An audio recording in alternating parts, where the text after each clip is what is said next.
ในวิดีโอนี้เราจะมาสาธิตการรถโลก้าให้มารับทานง่ายๆด้วยขั้นตอนแรกคือเลือกจุดที่จะไปรับถ้าทานต้องการที่จะให้เลือกจุดที่จะไปรับเป็นบอนอื่นที่ทานบ่ได้อยู่ทานสามารถลากแผนที่แบบนี้ได้แต่ถ้าทานต้องการให้ไปรับในจุดที่ทานอยู่ในปัจจุบันสามารถกด current location โดยการกดปุ่มสีฟ้าๆได้หลังจากกดแล้วท่านสามารถกด book now หลังจากนั้นกด confirm ท่านสามารถใส่ที่อยู่ปลายทางหรือบ่ใส่ก็ได้แต่ถ้าท่านใส่ท่านจะได้เห็นว่า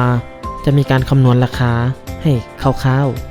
ๆหลังจากเลือกแล้วท่านสามารถกด confirm booking กด confirm จุดที่มารับถ้าบ่มั่นใจกดปุ่ม current location อีกเทื่อหนึ่งเพื่อยั่งยืนว่าจะมารับในบอนที่เราต้องการหลังจากพร้อมแล้วกด confirm pick up รอท่าให้คนขับตอบรับคนขับจะมีเวลาตอบรับภายใน20วินาทีเมื่อขึ้นจังซี่แล้วแสดงว่าคนขับกำลังขับรถมารับเรา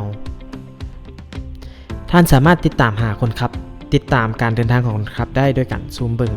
จะเห็นรถของคนขับที่กำลังขับรถมารับเราได้เพียงเท่านี้ท่านก็สามารถท่ารถให้ไปรับได้ขอขอบใจ